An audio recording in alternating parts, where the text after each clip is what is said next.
சுய இன்பம் செய்து கொள்வது கூடாது. நான் ஏன் இதை உங்களுக்கு சொல்கிறேன் என்று சொன்னால், இன்றைக்கு இந்த ஊடகங்களிலே அமர்ந்து கொண்டு சில சேனல்கள் உட்கார்ந்துக்கிட்டு சில மருத்துவர்கள் என்ன செய்யறாங்க, சுயமும் செய்வது கூடும், அதிகமாக செய்யக்கூடாது, எப்பமாவது ஒரு தடவை செய்யலாம், தப்பு இல்லை என்றெல்லாம் மக்களை வழிகெடுக்கக்கூடிய தவறான விஷயங்களை பதிவு செய்கின்றார்கள். அதனால நாம் என்ன செய்ய, ஏனென்றால் வளர்ந்து வரக்கூடிய இளைய தலைமுறையினருக்கு, நமது பிள்ளைகளுக்கு, இளைஞர்களுக்கு இதையெல்லாம் அவர்கள் அந்த டீனேஜ் இருக்கா இல்லையா, டீனேஜ் பருவம், வழி தவறக்கூடிய அந்த பருவம், இந்த சிந்தனைகள் எல்லாம் ஏற்படக்கூடிய ஒரு சூழல், அவர்களுக்கெல்லாம் கண்டிப்பாக இந்த விஷயங்களை நீங்க சொல்லிக் கொடுக்கணும்.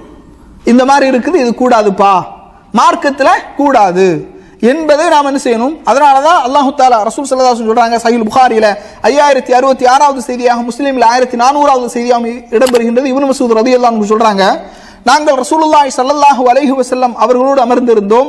லம் நஜிது ஷைஅன், எங்களிடத்தில் எதுவுமே கிடையாது, நாங்கள் ரொம்ப ஏழ்மையாக இருந்தோம். ஃபகால லனா ரசூலுல்லாஹி ஸல்லல்லாஹு அலைஹி வஸல்லம், எங்களுக்கு அல்லாஹ்வுடைய தூதர் அவர்கள் சொன்னார்கள், யா மஅஷர ஷபாப், இளைஞர் கூட்டமே, மன் இஸ்ததா மின்குமுல் பாஅத ஃபல்யதஸவ்வஜ், உங்களில் யார் திருமணம் முடிக்க சக்தி பெறுகின்றார்களோ அவர்கள் திருமணம் முடித்துக் கொள்ளட்டும். ஃபஇன்னஹு அகத்து லில் பஸர், அது பார்வையை தாழ்த்தக்கூடியதாக இருக்கின்றது. வஅஹ்ஸனு லில் ஃபர்ஜ், அது வெட்கத்தலத்தை பாதுகாக்கக்கூடியதாக இருக்கின்றது.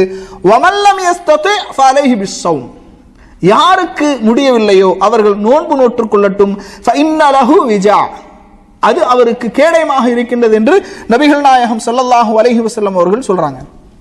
கண்ணியத்திற்குரியவர்களே, இது மாதிரியான ஒரு நெருக்கடியான ஒரு நிலை ஏற்படும் போது அல்லாஹுவை பயந்து கொள்ள வேண்டும். அல்லாஹ் நம்மை பார்க்கின்றான், அல்லாஹ் நம்மை கண்காணிக்கின்றான் என்ற அச்சத்தை நாம் அந்த அச்சத்தை, ஈமானை நாம் ஏற்படுத்திக் கொள்ள வேண்டும். அடுத்து, எந்த ஒரு காரணத்தை கொண்டும் இளைஞர்களுடைய திருமணத்தை தள்ளி போடாதீங்க.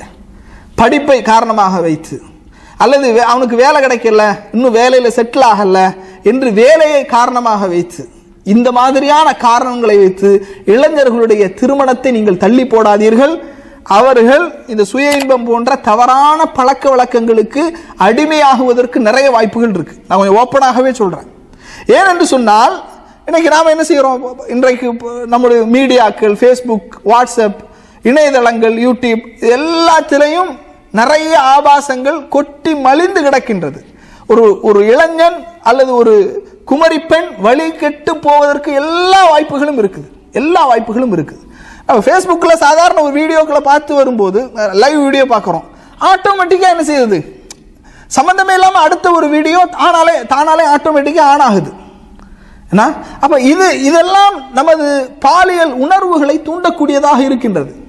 அதனால இளைஞர்களை கல்வியை காரணமாக வைத்தோ, அவர்களுடைய ஒழுக்கத்தை நீங்கள் பாதுகாக்க வேண்டும் என்று கருதினால், என் புள்ள ஒழுக்கமானவனாக இருக்கணும், என் புள்ள ஒழுக்கமானவனாக இருக்கணும் என்று நீங்கள் கருதினால் திருமணம் முடிச்சுட்டு படிக்க வைங்க. ஏன் அப்படி படிக்க முடியாதா? முடியும். அப்போ வேலை அவனுக்கு கிடைக்கல, திருமணம் முடித்து வைங்க. அல்லாஹ் சொல்றான், யுக்னிகுமுல்லாஹ், திருமணம் முடியுங்கள், அல்லாஹ் செல்வந்தனாக்குவான். செல்வந்தனாக்குவான்னா வரதட்சணை வாங்கி செல்வந்தன் ஆகிறதல்ல, அப்படின்னு நினைக்க கூடாது. யுக்னிகுமுல்லாஹ், அல்லாஹ் செல்வந்தனாக்குவான் என்று சொன்னால் திருமணத்திற்கு பிறகு கண்டிப்பாக அந்த ஒரு ஆண் மகனுக்கு பொறுப்பு வரும். பொதுவாகவே சொல்லுவாங்க ஊர்ல, சும்மா சுத்திக்கிட்டு திரியும் போது காலகாலத்துக்கு ஒரு கல்யாணத்தை பண்ணி வைங்க சரியாயிரும் அப்படிம்பாங்க. ஆட்டோமேட்டிக்கா என்ன செய்யும், அவனுக்கு பொறுப்பு வந்துடும். நம்மளை நம்பி ஒரு மனைவி இருக்கிறா, நமக்கு குழந்தைகள் இருக்குது, நாம சம்பாதிக்கணும், பொறுப்பு வந்துடும். அதனால இளைஞர்களுக்கு கல்வி, வேலை வாய்ப்பு, இந்த காரணத்தை வைத்து திருமணங்களை நீங்கள் தள்ளி வைக்காதீர்கள். இது ஒரு விஷயம். அடுத்ததாக கண்ணியத்திற்குரியவர்களே, இன்றைக்கு இன்னும் சில தவறான பாலியல் உறவு முறைகளை பார்க்கிறோம். பெரிய வெட்கக்கேடான விஷயம் என்னன்னா, அரசாங்கமே அதை அனுமதிக்கின்றது. அதான் பெரிய விஷயம். நம்ம இந்திய அரசாங்கம் பார்த்தீங்கன்னா, ஆணும் என்ன செய்யலாம், திருமணம் முடித்துக் கொள்ளலாம், பெண்ணும் திருமணம் முடித்துக் கொள்ளலாம், ஹோமோசெக்ஸ், லெஸ்பியன் இல்லையா, அது கூடுங்கிறாங்க. அப்ப இந்த ஒரு மோசமான ஒரு உலகத்தில் நாம் வாழ்ந்து கொண்டிருக்கின்றோம். அதனால இந்த மாதிரியான திங்கிங் காரணம், இதை கூடும் என்று பேசுவதற்கு ஒரு கூட்டம் இருக்குது, இதற்காக போராடக்கூடிய ஒரு கூட்டம் இருக்குது. சுப்ஹானல்லாஹ். நாங்கள் ஆணும் கல்யாணம் பண்ணி கொள்வோம், எங்களுடைய திருமண வாழ்க்கையில் தலையிடக்கூடாது, இதுக்கு வாதாடக்கூடிய வக்கீல்கள், இதுக்காக கோர்ட்டு, இதை அனுமதிக்கின்ற நீதிபதிகள், இதை ஒரு சட்டமாக இயற்றக்கூடிய ஒரு நாடு, ஒரு அரசாங்கம் அப்படின்னா எந்த அளவுக்கு மோசமான ஒரு காலத்துல நாம இருக்கிறோங்கிறத பாருங்க. அதனால இந்த மாதிரியான சிந்தனைகள் நமது பிள்ளைகளுக்கு வந்துடக்கூடாது. நீங்க பாட்டுக்கு எப்பா கடன் இருக்குது, வீடு கட்டணும், படிக்கணும், நீ சம்பாதிக்கணும், இப்படியே அவனுக்கு சுமைகளை சுமத்தும் போது அவனுடைய திங்கிங் வேற மாதிரி போகக்கூடாது. அதனால திருமணத்தை தள்ளி போடக்கூடாது. காரணம் உங்களுக்கு எல்லாம் தெரியும், அல்லாஹு தஆலா லூத் அலைஹிஸ்ஸலாத்து வஸ்ஸலாம் அவருடைய கௌமை பற்றி சொல்லும்போது வலூத்தன் இது قال لقومه اتاتون الفاحشه ما سبقكم بها من احد من العالمين. முதல்ல இந்த ஆணும் சேரக்கூடிய இந்த ஒரு கலாச்சார சீரழிவை கொண்டு வந்தது லூத் அலைஹிஸ்ஸலாம் அவருடைய கௌம் தான், கூட்டம். அல்லாஹ் சொல்றான், உலகத்துல யாருமே செய்யாத ஒரு காரியத்தை நீங்க செய்றீங்களே, இன்னக்கும் லதஅதூன الرجال شهوة من دون النساء, பெண்களை விட்டுவிட்டு உங்களுடைய இச்சைகளை தீர்ப்பதற்காக ஆண்களிடத்திலே நீங்கள் வருகின்றீர்கள்.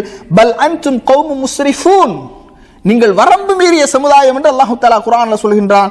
அவர்களை அல்லாஹ் எப்படி அழித்தான் என்றால் ஃபஜஅல்னா ஆலியஹா சாஃபிலஹா, அவர்களை தலைகீழாக அல்லாஹ் தஆலா புரட்டினான். வ அம்தர்னா அலைஹிம் ஹிஜாரத்தம் மின் சிஜ்ஜீல், அவர்கள் மீது அல்லாஹ் தஆலா சுடக்கூடிய அந்த கற்களை கொண்டு கல்மாரி மழை பொழிந்து அவர்களை அழித்தான் என்று குர்ஆன் நமக்கு சொல்லுகின்றது. 7வது அத்தியாயத்தினுடைய 81வது வசனம், 15வது அத்தியாயத்தினுடைய 74வது வசனம். ரசூலுல்லாஹி ஸல்லல்லாஹு அலைஹி வஸல்லம் சொன்னார்கள், திருமிதியில் 1457வது செய்தியாகவும் இப்னு மாஜால 2563வது செய்தியாகவும் இடம்பெறுகின்றது, இன்னி அஹ்வஃபு மா அகாஃபு அலைய அலா உம்மதி, எனது சமூகத்திலே நான் பயப்படுவதிலே மிகவும் பயப்படுவது அமல கௌமு லூத், லூத்தினுடைய சமூகம் செய்கின்ற செயலை எனது சமுதாயம் செய்து விடுவார்களோ என்று நான் பயப்படுகின்றேன். இன்னொரு செய்தியில் ரசூலுல்லாஹ் சொன்னாங்க, அஹ்மதுல 1878வது செய்தியாக இடம்பெறுகின்றது, மல்ஊனுன் மன் அமில பி அமலி கௌமி லூத், லூத்தினுடைய கௌம் அந்த சமுதாயம் செய்த அந்த செயல் சாபத்திற்குரிய செயல் என்று ரசூலுல்லாஹி ஸல்லல்லாஹு அலைஹி வஸல்லம் அவர்கள் சொன்னார்கள் என்ற ஒரு செய்தியை நாம் பார்க்கின்றோம்.